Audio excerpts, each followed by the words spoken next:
इस वीडियो में सबका स्वागत है दोस्तों। आज हम सोल प्रोप्राइटरशिप के बारे में डिस्कस करने वाले हैं। सोल प्रोप्राइटरशिप क्या होता है, उसके फीचर्स क्या है, पूरा मैं आपको डिटेल में बताने वाला हूं। आपको कम से कम 15 से 20 एग्जांपल दूंगा। कोका कोला एक इंडिविजुअल ने शुरू किया था, आज देखो वर्ल्ड के लगभग सब देश, ईरान, नॉर्थ कोरिया छोड़कर में आपको मिल जाएगा कोका कोला। तो शुरू करते हैं बेटा सोल प्रोप्राइटरशिप। अच्छा बेटा, इन्होंने यहाँ पे 2 लाइन लिखा नहीं, जो आप लिख देना। सोल प्रोप्राइटरशिप को सोल ट्रेडिंग कंसर्न भी बोलते हैं या सोल ट्रेडर भी बोलते हैं। सो सोल मतलब सिंगल, प्रोप्राइटर मतलब मालिक, ठीक है, और प्रोप्राइटरशिप मतलब धंधा। आपने देखा होगा यहाँ पे जैसे बोला है रजिस्टर, पेन, चार्ट पेपर्स के लिए आप कहाँ जाते हो? Stationery store. छोटा दुकान रहेगा तो अकेला आदमी रहेगा, बड़ा रहेगा तो उसके यहाँ 2-3 एम्प्लॉयज होंगे। यदि एक धंधे का एक आदमी मालिक है, आप बोलोगे 2 हुआ तो वो पार्टनरशिप में चला जाएगा या एचयूएफ हो सकता है। उसका कंसेप्ट और फीचर्स, मेरिट्स, लिमिटेशन मैंने अलग से आगे आने वाले वीडियोस में बनाया हुआ है। तो सोल प्रोप्राइटरशिप क्या है? ये पॉपुलर ही नहीं बेटा। आप सृष्टि जब शुरू हुई तो लोगों ने थोड़ी पार्टनरशिप किया होगा, पहले तो भाई मेरे पास ये है, तू क्या दे सकता है। तो शुरुआत किससे हुआ रहेगा? सोल प्रोप्राइटर से हुआ रहेगा। ये बहुत पॉपुलर है, सबसे ओल्डेस्ट है और छोटे धंधे के लिए सबसे अच्छा। आपको जानकर आश्चर्य होगा, भारत में 2.5 करोड़ दुकानें हैं, 2.5 करोड़, और मैक्सिमम इन दुकान में एक सिंगल मालिक रहता है। दुकान बड़ा होते जाता है तो फिर वो हो सकता है कि बाकी लेवल पे उतरे, ठीक है। हाँ, अभी एक सवाल आपके मन में आ रहा होगा कि सोल प्रोप्राइटर मतलब क्या? एक ही आदमी, उसके एम्प्लॉयज हो सकते हैं बट मालिक एक है, ऑन पेपर एक है। इनकम टैक्स में आप सोल ट्रेडर अकेला आदमी का रिटर्न फाइल करते हो। आ रहा है समझ में? तो सोल ट्रेडिंग क्या है? एक ऐसा टाइप का बिजनेस जो जो बड़ा बिजनेस होने से पहले शुरुआती दौर में, इनिशियल ईयर्स में नो सोल ट्रेडर रहता है। जब धंधा बड़ा हो जाता है फिर लोग बाकी वैरायटी में एंटर करते हैं, क्योंकि कैपिटल ज्यादा लगता है तो लोग ज्यादा लगते हैं, मैनेजमेंट ज्यादा लगता है। सिंपल सी भाषा में सोल प्रोप्राइटरशिप या आप मीनिंग के तौर पर यूज कर सकते हो, ठीक है ना। यहां तक सोल प्रोप्राइटरशिप एक ऐसा फॉर्म ऑफ बिजनेस ऑर्गेनाइजेशन है जिसका जो मालिकापना या मालिक चलाना और कंट्रोल अकेला इंडिविजुअल के पास है। वो सारा प्रॉफिट उसको मिलेगा, लेकिन रिस्क और लॉस उसको झेलना पड़ेगा, ठीक है। This is evident from the term itself. Sole means only या सिंगल, प्रोप्राइटर मीन्स मालिक। तो sole proprietor means only owner, single owner, ठीक है। This form of business is common क्योंकि बहुत सारे लोग, भाजी वाले, मेडिकल वाला, किराना वाला, सिंगल आदमी मैनेज करता है, ठीक है। आया समझ में बेटा इतना? यहाँ पे ये इसका मीनिंग था। अभी हम आगे फीचर्स देखने वाले हैं। तो सबसे पहले तो फॉर्मेशन। पहली बात, there is no separate law that govern the sole proprietorship. आप इधर आओगे ना, एचयूएफ के लिए हिंदू सक्सेशन एक्ट 1956 का कायदा जिससे एचयूएफ लागू होता है। पार्टनरशिप का partnership act 1932, cooperative societies act 1912 और स्टेट कोऑपरेटिव भी लागू होता है। Companies act 2013। फॉर्मेशन बहुत आसान है क्योंकि कोई कायदा नहीं है, लीगल फॉर्मेलिटीज भी कम है। हाँ, लोकल लेवल पे शॉप एक्ट निकालना, वो सब आपको करना होता है। क्लोजर भी बिजनेस इजी है, जबकि कंपनी कानून से ही शुरू होगा और कानून से ही खत्म होगा, या कोऑपरेटिव सोसाइटी भी ऐसे ही आप शुरू नहीं कर सकते, कायदे से जाना पड़ता है। बंद भी कायदे से करना पड़ता है, प्रोसीजर से जाना पड़ता है। सोल ट्रेडर, किराना वाला आज एक भाजी विक्रेता है, नहीं बेचना है कल से, आसान। आया समझ में? तो फॉर्मेशन आसान है, क्लोजर आसान है। दूसरा, liability. Sole proprietors have unlimited liability. इसको समझने के लिए मैं आपको एक एग्जांपल देता हूँ। आपका एक धंधा है, आपने कर्जा लिया, कर्जा 1 लाख का है, आपको धंधे में लॉस हुआ। आप कर्जा, लायबिलिटी मतलब जो बाहर के लोगों को पैसा देना है, आप दे नहीं पा रहे हो, वो आप पर केस करता है। आप परेशान हो जाते हो, धंधा चल नहीं रहा है, आप धंधे का संपत्ति बेच देते हो। बेच के कितना पैसा मिलता है? 60,000। अभी भी कम कितना पड़ रहा है? 40। वो कहाँ से लाना पड़ेगा? घर से। सो अनलिमिटेड लायबिलिटी मतलब धंधे के संपत्ति पे करने के लिए कम पड़े तो उसको घर से लाना पड़ेगा। This implies that owner personally responsible है सारे कर्जे का जो धंधे में है। यदि धंधे का पर्सनल पोजीशन, यहाँ पे एग्जांपल दिया है, यहाँ पे 80,000 जो है धंधे का लायबिलिटी है, कर्जा है, 60,000 ही संपत्ति है, तो उसको 20,000 खुद का लाना पड़ेगा। किसको? सोल ट्रेडर को। इसलिए रिस्की ज्यादा है ये। तीसरा, sole risk bearer and profit recipient. एक सिंपल लॉजिक है, एक सोल ट्रेडर ज्यादातर तो पटेल किराना वाले आपको मिल जाएंगे, ठीक है, या छोले कुलचे वाले। तो एक अकेला आदमी है, वो रिस्क लेके बिजनेस शुरू करता है। सो रिस्क और रिवॉर्ड साथ साथ चलते हैं। वो सवेरे 8 बजे से रात को 9 बजे तक किराना दुकान चालू रखता है। रिस्क उसका, रिवॉर्ड उसका, किसी के साथ बांटने की जरूरत नहीं है। एम्प्लॉय ये तो पगार देगा, प्रॉफिट नहीं बांटेगा। So the risk of failure borne मतलब झेलना पड़ेगा सोल ट्रेडर को। लेकिन बिजनेस सक्सेसफुल है तो बेनिफिट किसको मिलेगा? सोल ट्रेडर को। सो डायरेक्ट रिवॉर्ड मतलब 10 घंटा मेहनत में जो भी कमाएगा वो सब कुछ उसका। लेकिन पार्टनरशिप में सपोजिटली आप दो पार्टनर्स हो, मेहनत किया, 50,000 कमाया, आपने मेहनत किया, लेकिन पार्टनर है तो उसको 25 देना पड़ेगा। तो डायरेक्ट मोटिवेशन कम होता है, यहाँ पे डायरेक्ट मोटिवेशन बढ़ता है क्योंकि आपका मेहनत और आपका रिवॉर्ड्स साथ साथ चलता है। चौथा, control. The right to run the business and make all the decisions lies absolutely with the sole proprietor. He takes the decision, he controls the business. मतलब बोलते ना, he is the sole decision maker. He can take advice but decision किसको लेना है? Sole trader को। कहाँ से purchase करना है, कहाँ बेचना है, अकाउंट्स, टैक्सेशन, सबका कंट्रोल किसका रहेगा? सोल ट्रेडर का। आया समझ में? Next, no separate entity. अब बड़े ध्यान से सुनना।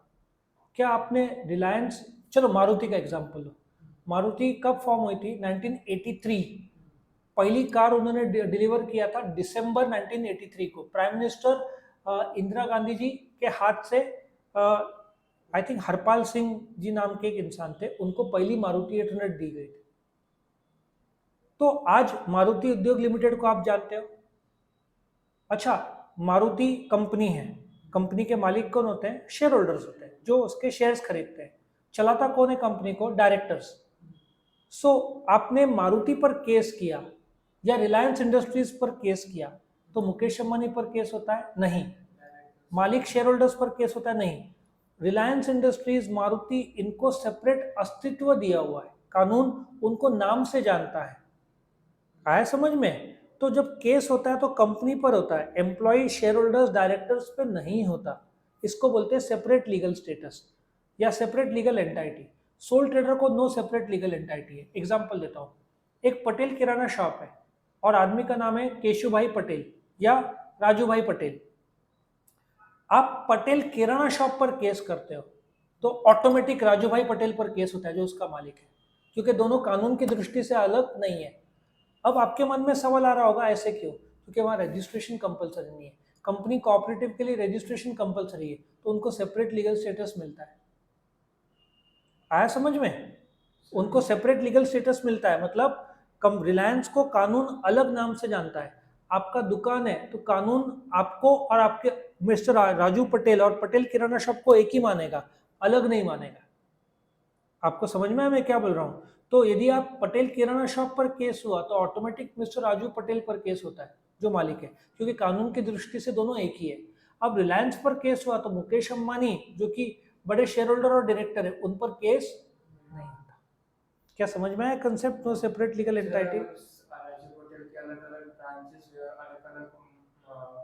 जिस जो दुकान पर केस किया उसका मालिक कौन है? राजू पटेल। तो राजू पटेल को किस कारणवश केस किया उसको जवाब देना पड़ेगा।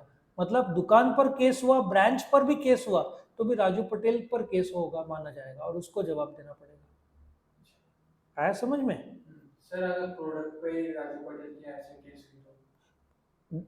आदमी प्रोडक्ट से ज्यादा दुख में बात कर रहा हूँ, दुकान पर केस हुआ तो प्रोडक्ट का मालिक कौन है? राजू पटेल। पटेल किराना शॉप, ठीक है। तो पटेल किराना शॉप का मालिक कौन है? राजू पटेल, तो उस पर केस होगा। अच्छा, आप साबुन निरमा कंपनी पर केस करना चाहते हो तो आप राजू पटेल पर केस नहीं करोगे, आप साबुन से डिससेटिस्फाइड हो, दुकान से नहीं। तो आप दूसरी कंपनी पर केस करोगे। आ रहा है समझ में? तो यदि आपने दुकान पर केस डाला तो आदमी पर केस होता है, आपने प्रोडक्ट पर केस डाला तो प्रोडक्ट का मालिक कौन है, दुकान है क्या कंपनी है? तो कंपनी। फॉर एग्जांपल मारुति पर के मारुति कार पे आपको प्रोडक्ट है उस पर केस डाला तो मारुति कंपनी पर होगा, आप डीलर पर थोड़ी केस कर रहे हो, अनलेस आप चाहते हो कि डीलर पर केस हो। फर्क समझा? नेक्स्ट, छठवा, लैक ऑफ बिजनेस कंटिन्यूटी। अभी कंपनी में क्या था, एक बहुत बढ़िया स्टोरी है। एक कंपनी में 7 लोग रहते हैं, 7 लोग एरोप्लेन में जाते हैं, एरोप्लेन क्रैश हो जाता है, 7 शेयर होल्डर्स जो कंपनी के मालिक है, 7 मर जाते हैं। क्या कंपनी बंद होगा? नहीं, उनके शेयर्स उनके बीवी बच्चों को आ जाएंगे। तो इसको बोलते हैं कंपनी की भाषा में परपेचुअल सक्सेशन या बिजनेस कंटिन्यूटी। अब सोल ट्रेडर मालिक है, उसकी डेथ हो गई तो धंधा बंद हो जाएगा। तो डेथ या पागल हो गया, या जेल हो गई, या बीमार है, या डूब गया, तो सोल प्रोप्राइटर और दुकान देखा जाए तो एक ही है। कंपनी में एक मालिक की डेथ हो गई तो शेयर्स उसके बीवी बच्चों के नाम पर जाएंगे, तो कंपनी बंद नहीं होती। बट सोल ट्रेडर मर गया, एक वकील है जो आपको एडवाइस कर रहा है, वकील की डेथ हो जाती है तो कंसल्टिंग फर्म बंद हो जाएगा क्योंकि उसके नाम पे था। तो यहाँ पे सोल ट्रेडर को सेपरेट लीगल स्टेटस नहीं मिलता, at the same time business continuity उसका नहीं है या वीक है। बार्गेनिंग पावर भी तो वीक है सोल ट्रेडर का, अकेला आदमी है तो क्या बार्गेन करेगा। आप किराना शॉप को बोलोगे डिस्काउंट दो, वो नहीं देगा तो आप डी मार्ट चले जाओगे या मेट्रो बाजार चले जाओगे या स्टार मॉल चले जाओगे, कितने सारे इंडिया में मॉल्स हैं। तो इसलिए बार्गेनिंग पावर भी उसका टेक्निकली वीक रहता है। क्या आपको फीचर्स ऑफ सोल प्रोप्राइटर समझ में आया? तो इस प्रकार से, और मैं आपको एक आइडिया बताता हूँ, आप क्या कर सकते हो। आप एक स्टार्टअप करना चाहते हो, शुरुआत में क्या लगेगा, कैपिटल। यहाँ पे कैपिटल का पॉइंट नहीं दिया, आप क्या बोलोगे, कैपिटल इज लो, अकेला आदमी है तो। फिर रजिस्ट्रेशन करना पड़ेगा, करना होता है। अब registration is not compulsory, there is no separate act. Registration से पहले formation is easy, registration is not compulsory. फिर रजिस्ट्रेशन खत्म हो गया तो नेक्स्ट पॉइंट डालना मैनेजमेंट। शुरुआत समझ में आ रहा है? पहले आप क्या सोचोगे कि अच्छा, इसके भी पहले एक point, number of members, number of person 1, कितना, मिनिमम 1 मैक्सिमम 1। फिर आप सोच रहे हो शुरू करने का तो फॉर्मेशन इज इजी। फिर रजिस्ट्रेशन इज नॉट कंपलसरी। फिर एक्ट, जैसे कंपनीज एक्ट 2013 है, नो सेपरेट एक्ट। फिर शुरू होगा धंधा, कैपिटल कौन डालेगा, sole trader, he can take loan from banks और फ्रॉम रिलेटिव्स। फिर शुरू हो जाएगा तो मैनेजमेंट कौन करता है, sole trader, he can be assisted by employees. Management तो decision making is fast since is not required to consult anyone. Decision लिया, प्रॉफिट हुआ तो profit, no sharing of profit, काम मेहनत कर रहा है क्योंकि डायरेक्ट मोटिवेशन डायरेक्ट रिवॉर्ड्स है। फिर प्रॉफिट हुआ तो टैक्स पहले 2.5 लाख तक 0, 2.5 लाख से 5 लाख तक 5%, मतलब गवर्नमेंट ने जो टैक्सेशन है सोल ट्रेडर को कम है। 2.5 लाख सोल ट्रेडर ने कमाया तो टैक्स इज 0, वही कंपनी ने कमाया तो 30%, 75,000 लगेगा। सोल ट्रेडर को टैक्स कम है। टैक्स कौन लगाता है, government control is less rigid, less strict, क्योंकि अकेला आदमी है। समझ में आया? आप ये पॉइंट्स भी जोड़ सकते हो ये फीचर्स के साथ। फिर लॉस हुआ तो लायबिलिटी, ऐसा भी जोड़ सकते हो। तो आपके ये 6 पॉइंट्स 10 से 15 पॉइंट बन जाएंगे। और कॉमन सेंस के आप बिजनेस शुरुआत से पहले, शुरुआत और अंत, ऐसे आप 10-12 पॉइंट इजीली याद कर पाओगे। लॉजिक कैसे लगा ये? अच्छा है ना? तो ये लॉजिक से आप बढ़ो तो आपका काम हो जाएगा। तो आपको features of sole trading concern with meaning पसंद आया तो वीडियो को लाइक ज़रूर करना, फ्रेंड्स के साथ शेयर करना ताकि उनको भी फ़ायदा हो सके। खास करके चैनल सब्सक्राइब करना ताकि आपको बाकी के जो वीडियो अपडेट्स है, इसके बाद अभी मेरिट्स का अलग से वीडियो बनेगा, सब आपको मिलते जाएगा। Thank you for watching.